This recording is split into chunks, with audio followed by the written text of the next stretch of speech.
헌법재판소에 청원을 냈어요. 그러니까 투표자 수를 밝히자. 왜 부정선거 때문에 이 난리가 났는데 우리나라의 선거인단 수가 몇 명이며 선거에 참여한 사람이 몇 명인가를 밝히자. 그런데 그거를 헌법재판소에서 기각했어요. 안 된다고 그랬어요. 그거 안 될 일이 뭐 있냐? 그러면 헌법재판소에서도 알고 있다는 뜻이요. 이게 뭐가 지금 잘못되어 있다는 걸. 왜 그게 진실이고 사실이면은 못 밝히냐고. 예를 들어서 총선교회 교인이 몇 명이냐? 그러면은 속이지 말고 그냥 우리는 세례교인 몇 명입니다.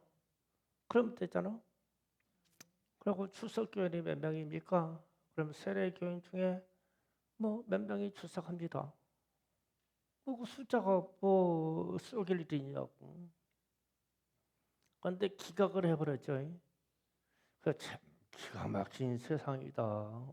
왜냐하면 인구의 숫자가 있고 주민등록증이 다 나와 있고 이게 모든 이 전산에 입력되어 있는데 왜 선거 인단은 못 밝히겠다는 거요? 왜 이건 못 밝히냐? 꼭 몇 명이라고 얘기해 줘야지.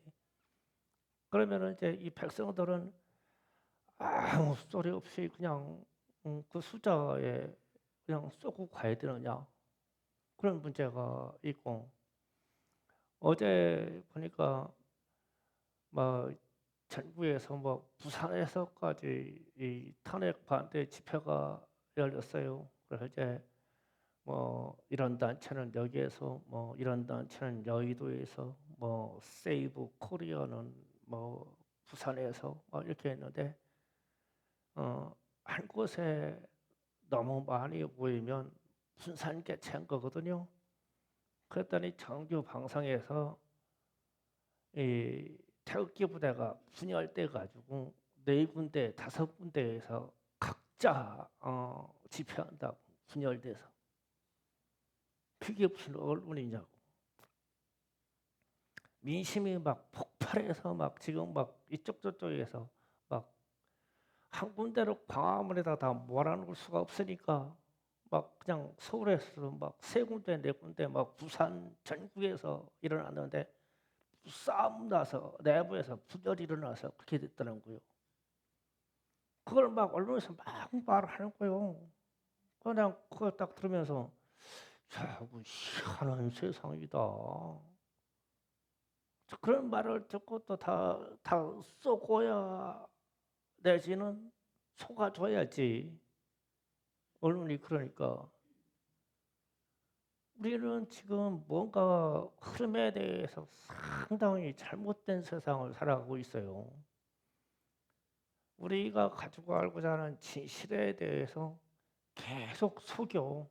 뭐가 계속 속여. 그러면서 제가 그런 생각했어요. 그러면은 진짜 진리와 진짜 진실은 성경인데 이것도 자꾸 속여가려고 하지 않겠냐? 진리가 예수인데 예수가 진리가 아니라고 자꾸 속이고 언론으로 얘기하고 민심을 그렇게 일으키면 나중에 그렇게 되지 않겠냐? 충분히 그렇게 될 수 있죠. 그래서 이 세상은 뭔가 거짓의 세계가 가득 차서 나라도 점령해 들어오고 우리의 심령도 점령해 들어오고 교회 안에도 점령해 들어온다. 그러려면 우리가 깨어 있어야 이런 현상을 보고 우리가 판단할 수 있고 내 눈에 들어오겠죠. 그래서 이제 오늘 말씀을 보면 출발이 그래요. 이 모든 일을 보거든. 그렇죠? 네. 32절, 33절. 자, 보세요. 이와 같이 너희도 이 모든 일을 보거든 인자가 가까이 문에 이른 줄 알라. 무엇을 보거든이라고 얘기했어요. 그러면 이러한 현상을 보거든. 그러면 이제 예수님이 마태복음 24장에서 쭉 거론한 이런 일들이에요. 이런 일이 너희 현실에 나타나서 보거든. 주님이 가까이 이런 줄 알라. 그럼 가까이 이런 줄 알라라는 뜻은 어느 정도 가까이냐면 문 앞에 이런 게 아니라 문 앞에서 문고리를 잡은 줄 알라. 그럼 문고리를 잡았으면 툭 당기기만 하면 벌컥 열려요. 이게 문 앞에 곧 문 앞에 이런 줄 알라. 이거거든요. 그러면은 어, 지금 만약에 이런 모든 일을 우리가 보고 있다면 주님이 다시 이 땅에 심판으로 오시려고 문고리를 잡았다. 당기기만 하면 그냥 열려요. 그래서 그렇게 해서 이제 주님이 오실 것이다. 그러면 이제 이 모든 일을 보거든요. 마태복음 24장 3절에서 31절까지 쭉 얘기입니다. 여러분이 이 설교를 반복적으로 들어서 이게 무슨 말인지를 알아요. 특히 무엇을 강력하게 말씀하셨냐면 거짓 선지자에 대한 이야기를 가장 많이 말씀하셨어요. 거짓 그리스도, 거짓 선지자, 사람의 미혹을 받는다라고 말했어요. 그러면 어, 저는 담임 목사로서 이것을 우려합니다. 우리는 사람을 통해서 미혹을 받고 시험을 빠져서 우리는 진리에서 떨어지는 일이 많이 생길 거예요. 이런 일이 현실적으로 보거든 주님이 가까이 오신 줄 알라. 제가 지난주에 어떤 이단 보고서를 잠깐 읽었는데 신천지에서 30년 동안 신천지에서 교육하고 하던 이 교육부장이 잘못했다고 내가 너무나 많은 사람들이 나쁜 길로 가게 하고 가정 파괴케 해서 후회한다고 그러면서 일반 교회로 돌아와가지고 인터뷰를 했어요. 인터뷰를 하면서 이런 얘기까지 했어요. 교인 100명 수준에 되는 교회는 반드시 신천지 주수꾼이 그 중에 반드시 있습니다. 300명 정도 되는 교회 수준에는 신천지 조직이 되어 있어서 조직이라는 것은 같이 성경 공부하는 반입니다. 조직이 1반, 2반 해가지고 그 반 조직이 300명 교회 수는 반드시 있습니다. 그 이상 교회는 다 있습니다라고 얘기를 했어요. 그러면은 우리가 이 이단을 성장케 한 거는 한국 교회예요. 그렇죠. 거기에 있는 소속되어 있는 사람이 성도 100명 정도 되는 데는 다 있다 해서 전국에 다 있다고 그랬어. 300명 수준에는 A, B, C 이런 식으로 아주 조직이 다 있다고 그랬어요. 그러면은 큰 교회에는 얼마나 많이 있겠어요? 그러면 담임 목사나 교육자들이 이걸 알아요. 아는데도 같이 가자는 거죠. 그러면 신천지는 반드시 그 속에서 성장한대요. 생기가 암처럼. 그러면 누가 이 이단을 키워주고 있는 거예요? 한국교회가 키워주고 있는 거예요. 그래서 제가 얼마나 감사한지 몰라요. 우리는 100명 이하라서 제가 다 알아요. 이단에 그냥 내어줄 수 있는 영혼이 한 명도 없어. 절대 안 돼요. 이게 나와서. 그래서 100명 쪽은 채우자 그래도 슬픈 얘기야. 슬픈 얘기, 슬픈 현실을 얘기하는 거예요.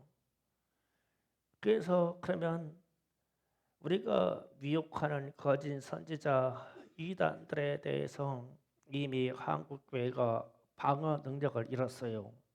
왜냐하면 100명 이상 되는 교회는 다 있다니까 이 암적인 존재가. 그러면 방어 능력을 잃었어요. 그러면 우리는 이 거짓 선지자의 일에 대해서 이미 보고 있어요. 보고 있지요. 좀 듣고 보고 있어요. 그러면 주님이 가까이 오신 줄 알라. 거기에 소속되어 있는 사람들이 나와 사는 말이 진짜 자기들의 인생도 헛살았고 내가 얼마나 많은 사람들의 인생을 파멸로 이끌었는지 모른다. 이것을 어찌 속죄하리요? 이 얘기를 했어요. 그런데 거기에 좀 수없이 빠져들고 있죠. 지금도. 이 사람들이 말하는 거짓말로 인해 가지고 사람들이 속아가지고 이단에 빠져가지고 이단에 빠진 영혼은 절대 천국에 못 들어가요. 절대 못 들어가요. 이런 일을 보거든 주님이 가까이 오신 줄 알라. 우리가 그런 사실에 빠지지 아니했다면 천만 다행이고 앞으로도 조심하시기 바래요. 어디서 성경 공부하자고 그러면 저나 사모님 찾아와가지고 저 쉼없이 성경 공부 시켜달라고 말해요. 그러면 그 시공부 보는 순까지 공부시켜드릴게요. 우리 제 서재 왜뺑 둘러 쌓여 있는 책 있잖아요. 그것 좀 갖다가 다 읽으셔요. 누가 그렇게 쏙쏙 빼주는 거 그거 배우시는 거하고 서재에 있는 책 갖다 다 읽으세요. 다 읽어보세요. 얼마나 많은 세계가 있나 알게 될 거예요. 그런데 현혹되지 마시기 바라요.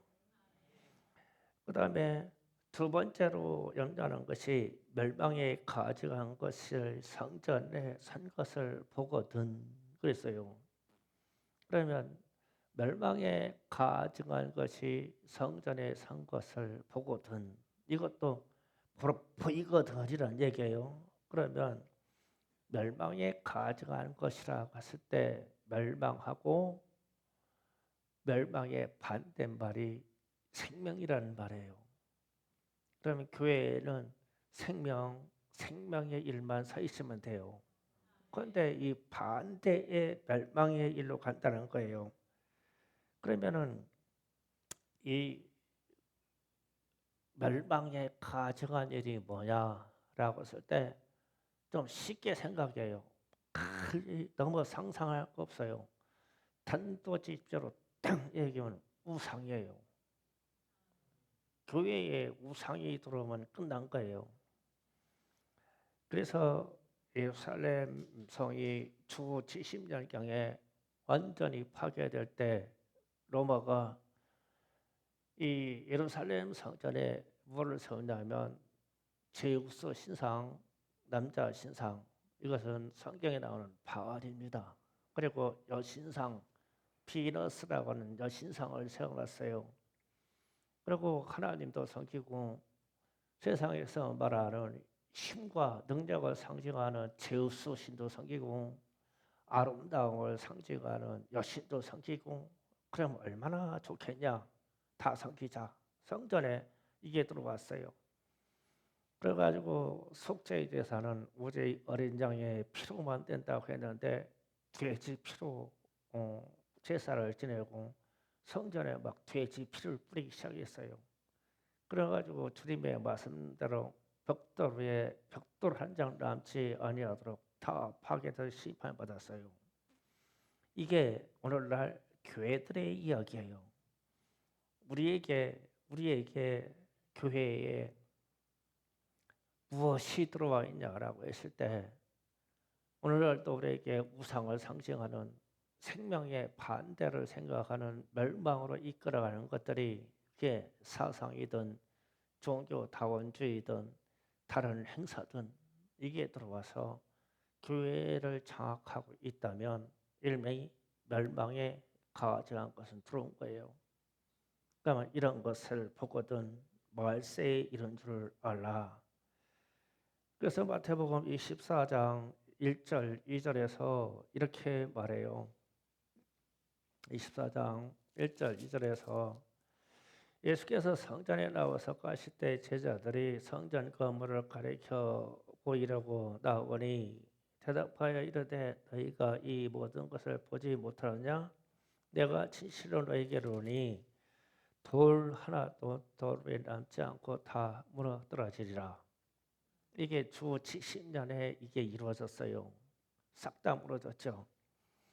그러면 오늘날 교회에 우상이 들어오고 다른 사상이 들어오고 종교다원주의가 들어오고 이렇게 되면 스님들 모셔다가 교회에서 연부를 하죠. 그리고 결혼한다고 목사가 절에 가가지고 설교해주고요. 너 교류한다고 그렇게 하죠. 왜냐하면 모든 종교에 구원이 있다고 하는 발상으로 그렇게 하는 거예요. 그럼 우리는 소식으로 이 현상을 보고 있거든요. 보거든 마지막인 줄 알라. 그래서 우리는 이미 교회마다 이단 사상이 들어와서 한국 교회에 100인 이상 되는 교회들은 이미 다 점령되어 있고 신천지 보고서에서 다 있다고 했으니까 다 들어가 있고 사상과 더불어 종교다원주의와 더불어 그리고 우상이라고 하는 이 사상이 교회마다 다 들어와 있다면 우리는 이미 보고 있는 거예요. 보고 있는 거예요. 이 사실을. 그러면 오늘 말씀처럼 보고 있거든 주님이 문 밖에 이런 줄 알라. 그러면서 주님은 이런 말씀을 하셨어요. 천지는 없어져도 내 말은 없어지지 아니하리라. 그러니까 어떤 이런 현상을 보거든 너희들 천지가 없어질정정 내가 이런 현상이 일어난다고 한 이 말이 없어지지 않아. 그러면 이 말씀으로 비추어서 너희는 보게 될 거야. 우리는 이 말씀에 비춰서 지금 보는 거예요. 이 세상을. 많은 거짓이 진리의 세계를 가리워 버려서 우리로 판단하지 못하게 하고 우리를 흐리게 하고 멸망에 가져간 것이 들어왔는데 느끼지 못하게 하고 이미 이단의 세계가 한국 교회를 다 점령해 버렸는데도 괜찮다고 하고 있다면 이미 우리는 주님이 우리의 문 밖에 가까이 오신 거예요. 그러면 이렇게 해서 우리에게 주님이 걱정스러운 일, 염려스러운 일만 주셨냐? 방책을 주셔야 될 거 아니에요. 이럴 때면 어떻게 해야 되냐? 그래서 이하 말씀으로 지금 32절부터 그다음에 마태복음 25장까지 26장까지 이어지는 말씀이 방책이에요. 그게 어떤 방책이냐면 마태복음 25장 35절에서 37절까지의 말씀입니다. 37절 말씀을 읽으면 노아의 때와 같이 인자의 위험함도 그러하리라 이랬어요. 자, 이 부분에 대해서 잘 생각해야 돼요. 노아의 심판 때에 하나님이 노아를 그랬어요. 노아는 너는 당대의 의인이다. 너는 내게 은혜 입은 자다. 그러면서 노아에게 무엇을 말씀해 주시냐면 이 땅을 홍수로 심판할 것이다 라고 말씀해 주셨어요. 그런데 홍수로 심판할 것이다 라고 말씀하실 때 홍수 심판이 작정되어 있다고 말씀해 주셨어요. 그런데 심판이 작정되어 있다고 말씀해 주셨는데 이것을 믿은 사람은 노아로부터 오는 선조들 에로, 무드셀라, 라멕, 노아로 이어지는데 요 세대만 믿었어요. 그 집안의 세대만 믿었어요. 세상 사람 모두는 홍수로 심판이 작정되어 있어 하나님이 정하셨어라고 얘기해도 아무도 안 믿었어요. 그래서 심판받았어요. 그래서 인자의 임함도 예수님이 이 땅에 오심도 노아의 홍수 심판 때와 같을 것이다. 이 말은 작정되어 있다. 그럼 우리가 하나님이 이거를 작정하셨다고 하면 우리는 어떻게 해야 되냐니까요. 깨어 있어야 되죠. 노아가 그 말씀을 듣고 하나님이 정해 주신 대로 방주를 열심히 져요. 열심히. 구원의 방편이 방주로 들어가는 방법밖에 없어요. 짐승조차라도 이 구원의 방주에 들어가야 살아요. 심판 때. 그래서 100년, 120년을 지나는 동안 그의 자녀들과 그 부모 세대들과 더불어 열심히 이 배를 만들어요. 거기에 들어가려고. 그러면은 심판이 작정되어 있다는 것을 안 노아가 편안히 잠을 자고 기도를 쉬고 하나님께 예배하는 것을 쉴 수 있겠어요? 이 구원의 방주가 완성될 때까지 주님 시간을 주세요. 완성되지 않겠어요? 주님 시간을 주세요.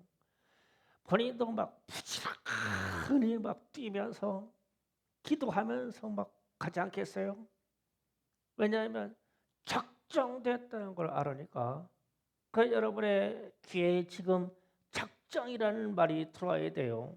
하나님이 아주 작심하고 정해버렸어요.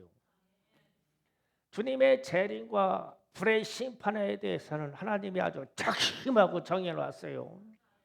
그런데 그게 아니라고 할 수 있냐는 거예요. 성경의 역사는 하나님의 말씀이 천지는 없어져도 내 말은 없어진다고 안내한다 했으니까 작정되어 있다. 그러면은 좀 긴장돼야 되겠죠. 노아처럼 긴장돼야 돼요. 그래서 마지막 심판도 노아 때와 같이 작정되어 있어요. 정해져 있어요. 이걸 피할 수 있는 인생은 아무도 없어요. 그래서 우리가 신앙생활에 대해서 심판이 작정되어 있다고 그러면 내가 어떻게 살아야 되지? 이러면요 이미 답은 다 나오기 시작해요. 아닌 걸 버려야 되고 아닌 건 아니라고 해야 되죠 이제. 그래도 세상은 시간이 있어. 그러면서 그냥 더불어 살고 그냥 타락하면서 살고 죄짓고 살고 흥청망청 살고 방탕하면서 살고 그건 아니다라고 할 때가 됐다는 거예요. 작정의 시간이 다가오고 있으니까. 그래서 우리가 영적으로 긴장이 돼야 돼요. 이 작정 앞에서는요. 하나님의 작정을 바꿀 수 있는 사람이 없어요.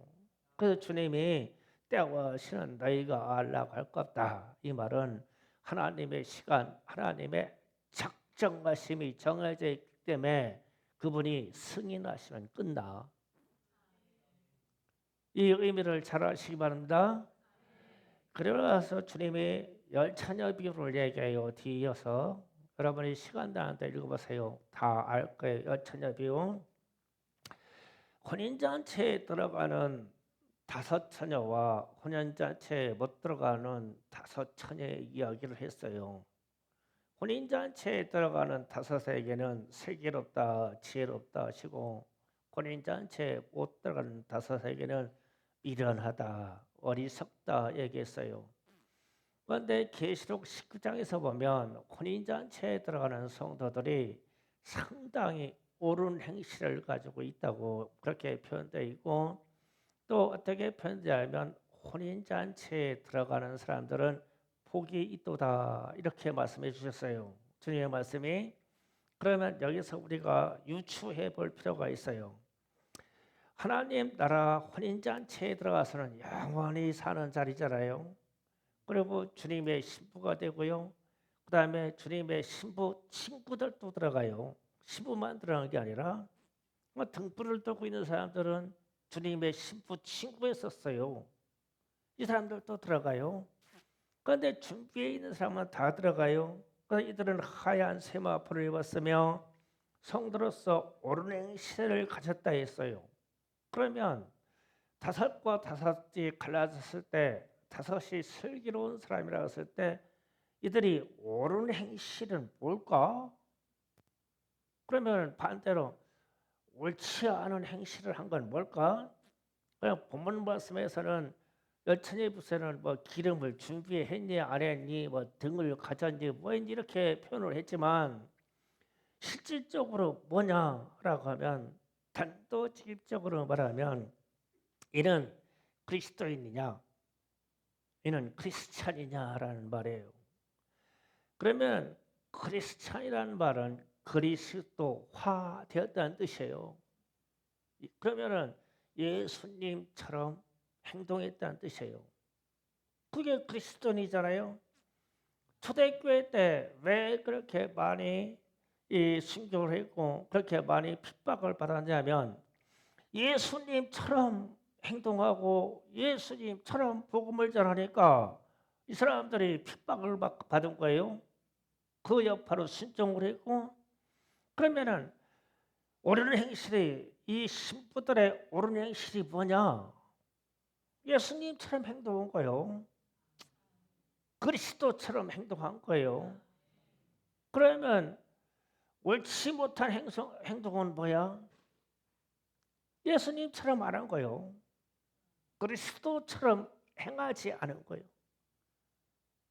이거로 갈라죠. 그래서 그리스도처럼 행하려면 내 안에 내면에 활 타는 이 기름이 있어야 돼. 열정이 있어야 돼. 그래야 안 꺼져 불이. 그래야 그리스도인의 삶을 살아. 예수님처럼. 그래, 예수님을 따라가야지. 그렇지, 예수님이 이렇게 말씀하셨으니까 그 말씀에 나를 적용해야지. 그러면은 옳지 아니한 행동은 뭐예요? 아유, 내가 어떻게 예수님처럼 할 수 있어? 내가 뭔 예수님처럼 해? 피해가야지. 에이, 말씀만 그런 거야. 피해가야지. 그러면서 뭐라고요? 나는 그리스도인이다 말하죠. 피할 거 다 피하고, 아니 될 거 아니 되는 거 그렇게 하고, 그러면서 나는 하나님의 자녀로서 그리스도인으로서 그리스도를 따라가는 행위에서 말씀으로 따라가는 행위를 행해주지 아니하고 나는 그리스도인이다.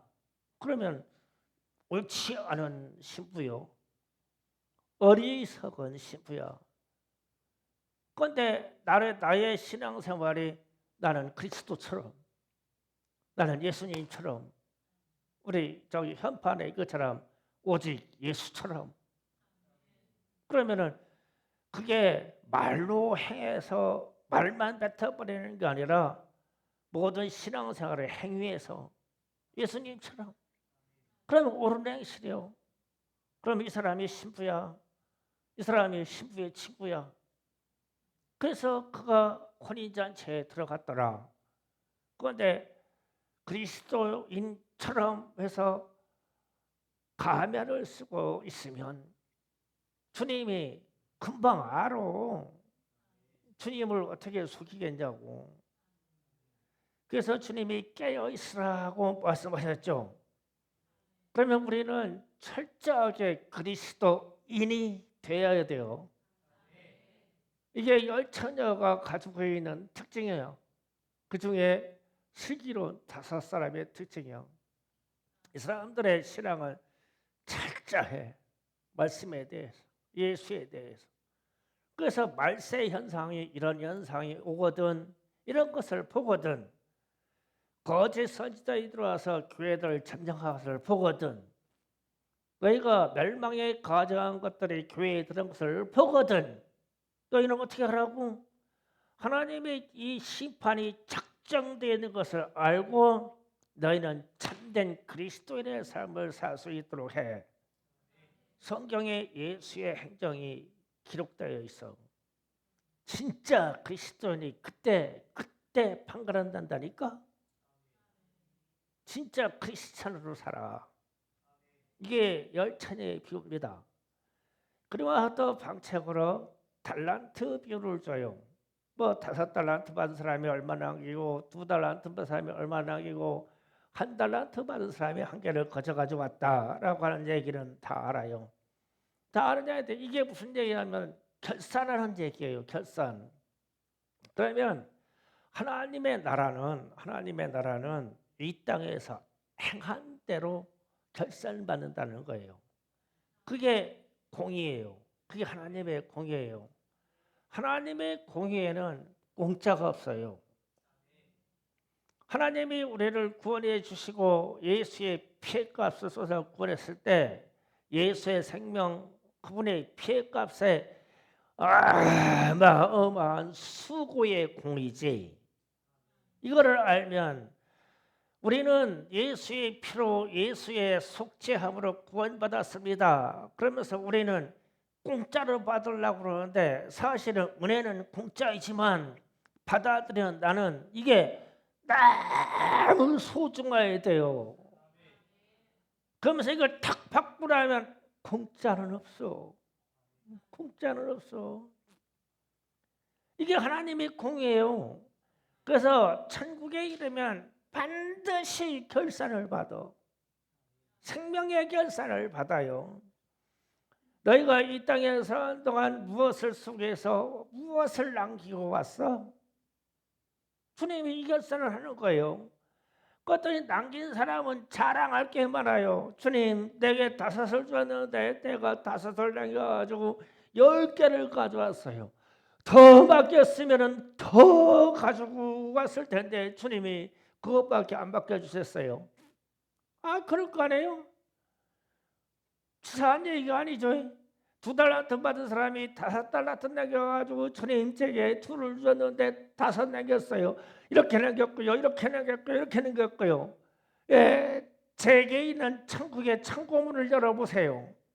딱 열어보니까 막 금은 부화로 막 그 행위가 막 그 창고에 내 창고에 가득 차 있어.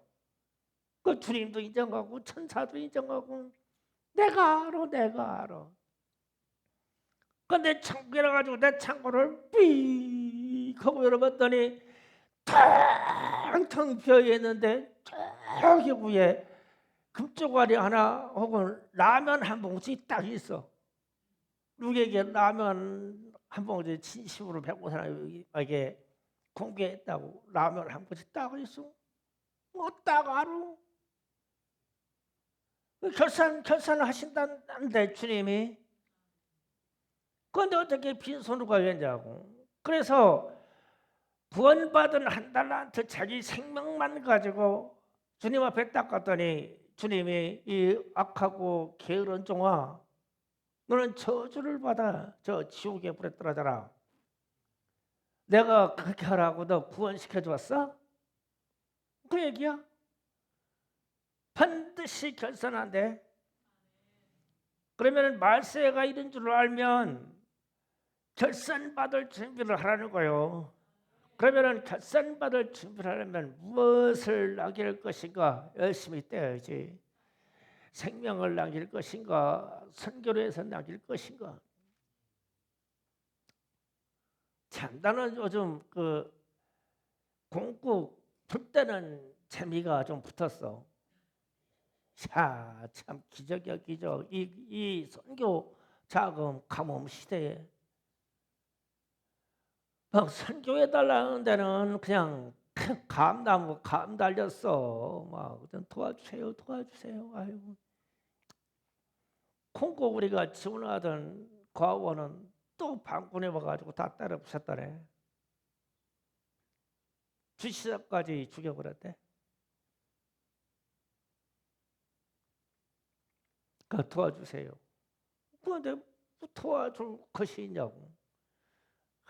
막 뼈다귀 열심히 삶는 거요.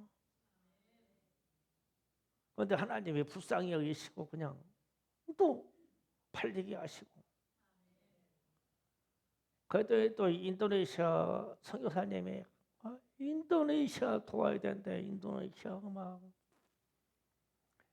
동남아 막 형편없다고 막 인도네시아 도와야 된다고.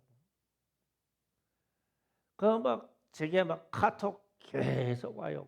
근데 막 오해하실 거야. 다 읽어. 읽는데 나는 뭐라고 답변할 수가 없어. 그냥 상대방은 또 씹는다고 그랬지. 속은 타는데 왜? 난 속 태우면서 씹는 사람이야. 뭐라고 응답할 수가 없어. 무엇을 남겨야 되냐고 했을 때 우리가 가지고 있는 이 현실에서 전도든 선교든 아니면 교회를 섬기는 일이든 가난한 자를 공경하든 전심으로 우리가 있는 그 최선으로 하는 거야. 하는 거야. 왜냐하면 그것을 열매로 인정하실 분은 주님이시니까. 우리는 지금 몰라 이게 무슨 행위지. 그래서 내가 우리 사모님하고 최한주 권사님한테 그랬어요. 나는 천국에 가면 아궁이 불 때는 상이 있을 거야. 아궁이 불 때는 상이 있을 거야. 누구는 포장한 상이 있을 것이고 누구는 판매한 상이 있을 것이고. 그래가지고 그거 해가지고 우리가 쓰는 거냐고. 다 나무로서 주잖아. 부끄러움이 없는 일이야. 그냥 열매로 해서 이렇게 가야 되지 않겠냐는 거예요. 그냥 우리가 적은 인원이 그냥 열심히 해주시기 바래요. 그래서 주님 들어가면 반드시 결산이 있어요. 이 결산 리꼬르가 공의예요. 공의. 하나님의 손길과 하나님의 말씀의 손길은 공짜가 없고 거절되는 게 없어요. 주의 종들과 주의 백성들이 헌신하고 수고함으로 하나님의 나라가 확장되죠. 그래서 그것 때문에 우리 주님이 반드시 열매를 찾으시고 결산하셔요. 그래서 이 결산 받을 때 주님께 드릴 것이 아무것도 없으면 우리 하나님의 공의가 그를 저주해서 지옥으로 보내는 거예요. 그래서 우리는 구원받았다고 안심할 게 아니에요. 열심히 살아야 돼요. 여러분의 생업에서도 열심히 살아야 되고 주님의 복음의 일에 대해서 열심히 살아야 되고 내 생업을 유지하는 것에 자신이 없으면 100% 주님께 헌신하시면 돼요. 성미야 그렇지? 나 먹고 살 길 자신 없으면 100% 주님께로 돌려 내 생명까지 다 바쳐버려. 그러면 돼요. 주님은 결산하십니다. 그게 공입니다. 그 다음에 주님이 의인과 악인에 대한 얘기를 했는데 이 사람들에게 의인들에게 하나님의 나라를 상속받을 것이다 그랬어요. 그래서 이 의인들에게 이런 말을 합니다. 의인의 삶이 상당히 의입니다. 이런 말씀하세요. 너희는 주님이 내가 줄일 때, 내가 목마를 때, 내가 나그네 되었을 때에, 내가 헐벗을 때에, 내가 병들었을 때에, 옥에 갇혔을 때에 나를 돌봤느니라. 주님이 그러셨어요. 의인들이 말합니다. 언제 제가 가난한 자들을 돕긴 했지만 주님을 그렇게 도왔으니까. 그런데 이 말이 무슨 말이냐면 내가 나의 제자들을 내 제자들이 줄일 때 목마를 때 나그네 됐을 때 돌봤느니라. 또 이거를 좀 더 낮추면 주의 종들을 그렇게 돌봤느니라. 좀 더 낮추면 성도들을 그렇게 돌봤느니라. 우리끼리 얘기요. 의인의 삶은 우리라고 이 교회라고 하는 그리스도인들의 모임이라는 이 범주에서 뚝 떨어져 있는 그 가난한 자들이나 이런 사람들에게는 우리가 관심과 손길이 미치지가 않아. 그런데 우리끼리는 이렇게 해야 된다는 얘기거든요. 그런데 문제는 누구나 다 넉넉해서 줄 수 있을 때 주는 거는 누구나 다 할 수가 있어요.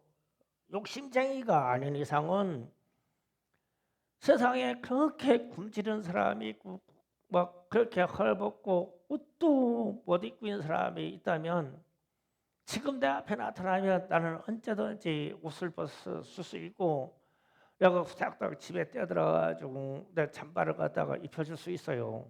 넉넉할 때는 누구나 할 수 있어요. 왜냐하면 양심이 우리에게 너그러움이 그거는요 그냥 착함 선행이에요. 그런데 오늘 의인들의 삶은 선행이 아닌 의행이에요. 의행. 이게 문제예요. 잘 생각해야 돼요. 여기 선행하고 의행하고요. 내가 가지고 있는 상태에서 줄 수 있는 것은 선행이에요. 이 선행하는 사람들은 세상에 무진 많아요. 다 종교인들도 참 많아요. 세상 사람 중에서도 이 선행을 하는 사람들이 참 많아요. 그런데 주님이 말하는 의행은 이거는 달라요. 좀 달라요. 차원이 달라요. 할 수 없는 상태에서 이걸 하는 거예요. 그러니까 의로운 행위, 의행은 환난을 만나서 굶주리고 있는데 나도 배고픈데 내 떡을 가난하게 주는 거예요. 다 힘들어서 진짜 옷이 없고 막 추운데 내가 이 옷을 벗어주는 거예요. 죽고 나면 어떻게 돼요? 나는 옷이 없어. 그 죽고 나면. 이게 의행이에요. 의로운 행위. 그래서 의로운 행위를 하려고 하면 무슨 일이 생기냐면 저 생명을 구하면서 내가 죽죠. 그럴 때 의인이라고 하죠.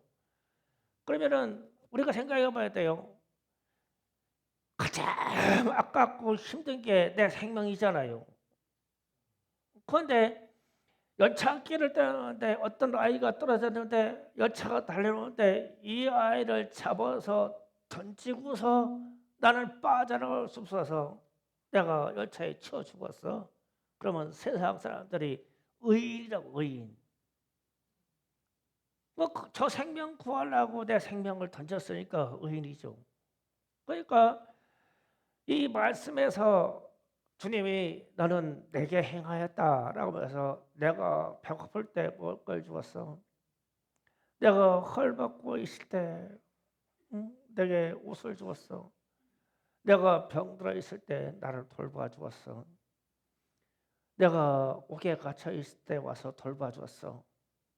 주님이 나라고 해서 나. 그러면 이 제자들이나 우리는 이 의로운 행위를 하기 위해서 나를 희생해서 그렇게 돌봐 주었을 때 주님이 의로운 행위라고 하겠죠. 그러면 이게 무슨 말이냐면 말세 대환난에 대한 이야기가 예고되어 있죠. 우리가 지금 경제가 상당히 어려워지고 우리의 삶이 각박해지기 시작했죠. 그럼 어떻게 해요? 막 식량도 구해서 땅에 묻어 놓을까? 촛불을 몇 개를 사다 놓을까? 미리 지금 준비해 놓은 사람도 있어요. 내가 알고 있어요. 막 환난이 올 거라고 라면을 준비를 해 놓을까? 있어요. 지금 이거 해 놓은 사람들. 그래가지고 이제 실제로 이제 막 난리가 나서 뒤집어졌어. 그래도 내 거를 숨겨놓고 보니까 참 나는 며칠이라도 참 넉넉하게 살만해. 라면도 있고 내가 비닐에다가 싸가지고 쌀을 저기저기다 묻어놨거든. 나만 알아. 내가 이걸 몰래 캐와가지고는 우리 식구들 하고 밥을 해먹는데 다른 사람들한테 뺏길까봐 절대 불은 안 펴. 그래가지고 캄캄한 밤에 어디 가가지고 끓여가지고 오긴 올 거야. 아예 생쌀을 먹더라도 남에게는 나눠줄 수 없으니까 나하고 내 가족만 살아야 되니까 우리 마음이 다 지금 이렇게 돼 있어요. 그 지금 뭐 가스 뭐 기본 준비하는 막 의약품 준비해 놓은 사람, 라면 준비해 놓은 사람 있어요. 부자들은 더 많고 그래서 이런 대화란이 딱 닥쳤는데 그걸 줄 수 있어요? 이때 이야기예요. 그래서 내게 행했다고 하는 거, 내게 행했다고 주님이 내게 행했다. 그래서 선행하고 의행은 달라요. 우리 주님이 마태복음 25장에서 양과 염소를 구분할 때 세상에 선행하는 사람은 널브러져 있어요. 근데 그런 사람들을 칭찬하는 게 아니에요. 의행을 칭찬하는 겁니다. 자, 그러면 말씀을 정리할게요. 말씀의 서두에 들어올 때 우리가 이런 것을 보거든. 세상에 거짓 선지자들과 더불어 이단의 역사를 통해서 교회들이 잠량해서 들어와서 교회들이 힘을 못 쓰고 교회들이 자꾸 주저앉게 보거든. 주님이 가까이 오셔서 문고리를 잡았어. 교회들에게 멸망의 가장 것들이 들어오기 시작하거든. 많이 들어와 있어. 우상이 들어와 있고 사상이 들어왔고 잘못된 것이 들어와 있어. 그러면 주님이 재림을 하고 문고리를 잡아주고 갈라. 그러면 너희들은 그때 어떻게 할래? 어떻게 할래? 심판이 작정되어 있음을 알라. 그럼 정신이 번쩍 나겠죠. 너희들은 참된 그리스도인으로 살아남아라. 뭐 정신 번쩍 차려질 일이죠. 그 다음에 결산이 있는 줄 알아라. 그래도 열매 맺으려고 해라. 그래서 진짜로 대환난이 닥치면 너희는 의행을 행해야 돼. 내게 있는 것을 내 생명과 같이 내줘야 돼. 옷도 내줘야 되고 먹을 것도 내줘야 돼. 그러면 정리가 되죠. 야, 우리가 지금은 말세의 정점으로 치닫는 교회가 무너지는 이런 일들이 막 치닫는 일이에요. 정점에 딱 닿으면 지금 제가 말하는 네 가지 심판이 작정되어 있는 것과 참된 그리스도인을 찾는다는 것과 결선을 본다는 것과 의행을 해야 된다는 것과 이게요 사라져요. 할 사람이 없어요. 하려고 하는 사람도 없어요. 우리 의지로 할 수도 없어요. 성령이 도와주셔야 돼요. 죽고자 해야 돼요. 내가 죽고자 해야 돼요. 주님이 그 말씀하신 거예요. 그런데 우리는 넉넉하게 살다가 편안하게 살 걸로만 자꾸 상상해요. 그래서 우리가 영적인 긴장이 안 오죠. 그래서 세상은 거짓이 들어와서 자꾸 뒤집어 씌우고 대한민국에도 거짓과 거짓의 언론들로 뒤집어 씌워버리고 교회에도 거짓이 들어와서 씌워버리고 그러면 우리의 이 분별의 영들이 분별이 되기 시작 안 되면 우리는 이 행위를 할 수 없어요. 주님이 요구하신 작정되어 있는 것과 참된 그리스도를 찾는다는 것과 그 중에서도 결산을 본다는 것과 그 중에서도 의로운 행위를 찾는다는 것을 우리는 행해지지가 않아요. 너무 힘들어서. 지금 우리가 요것처럼 힘들어서 지금처럼 힘든 거 가지고 마음이 오그라들어서 못하는데 대환란이 와가지고 누구에게나 다 양식이 없을 때 나만 양식이 있는데 그거 나눠주고 내가 굶어 죽겠어요? 그럴 사람 드물죠. 주님이 심각한 말씀을 하신 거예요. 실제로 역사는 이것이 반복되어서 주 70년경에도 이런 일이 있었고 우리 전쟁에서 1차 대전, 2차 대전 때도 이런 일이 있었고 우리 근대사에 넘을 때 우리 6.25 전쟁을 겪을 때도 이런 일이 있었어요. 앞으로 이 거대한 지구에 이런 일이 발생하면 진짜 끝이에요. 진짜 끝입니다. 그래서 우리는 깨어 있어야 돼요. 오늘 말씀을 기억하시고 이런 일을 보거든 참된 신앙인이 되기를 우리 주님 예수 그리스도의 이름으로 부탁을 드립니다. 주여 삼층